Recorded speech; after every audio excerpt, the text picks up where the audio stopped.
5, 4, 3, 2. B-movie migrant news!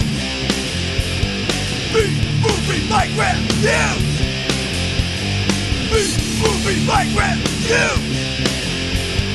B-movie migrant news!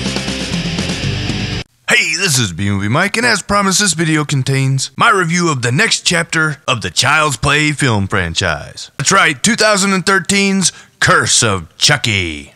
Curse of Chucky was written and directed by Don Mancini, and stars Brad Dourif, Fiona Dourif, Danielle Bisutti, and Brendan Elliott.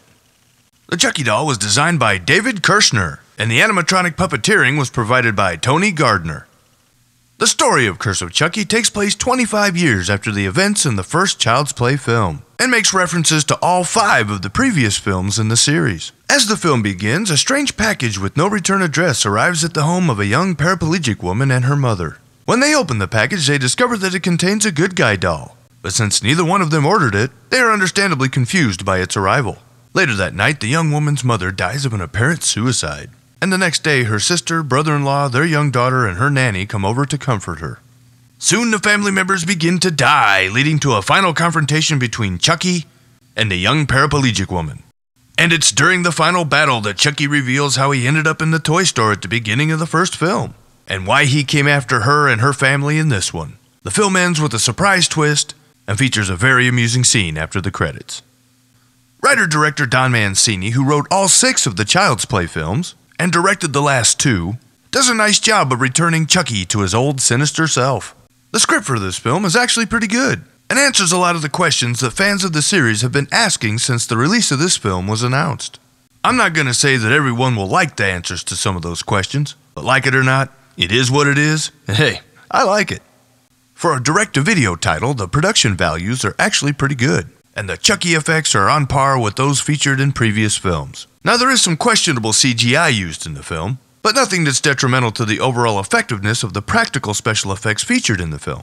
Curse of Chucky also features some great cinematography, man. I really like some of the shots that they chose and how they composed them. That's some really entertaining stuff. The lighting and sound design were also above average. And the film does feature some decent acting, especially by Brad Dourif, who returns once again to provide the voice of Chucky. And he also makes a physical appearance in the film as well.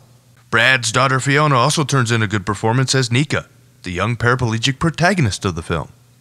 Curse of Chucky will not officially be released until October 8th, so I don't want this review to contain too many spoilers. For that reason, I will try to make my final opinion of the film very brief. Curse of Chucky is a direct sequel to Seed of Chucky, and it does its best to connect the dots between all of the Child's Play films. Curse of Chucky also returns to the darker, more serious tone of the original film, while at the same time retaining some of the sarcastic humor of the later sequels. But thankfully not the silly humor that irritated longtime fans like myself. Well, to wrap this thing up, in my opinion, Curse of Chucky is the best film of the series since Part 3. And even if you hate Bride and Seed, I still recommend that you check this one out. It's actually not too bad. Well, this concludes my review of 2013's Curse of Chucky. I hope you've enjoyed this review, and I really hope you check out the film. I actually did find it to be quite entertaining. Next week, in honor of Halloween, I will start reviewing some films that have a supernatural theme. I think it's going to be a lot of fun, and I hope you come back and check them out. Until then, please check out all the awesome YouTube channels located in my More Channels of Movie Madness section. And also, don't forget to tune in to The Sausage Factory, live every Thursday night at 8 p.m. Eastern Time on the Sausage Factory YouTube channel. Well, that's all I have for you in this video. See you next time, and thanks for watching.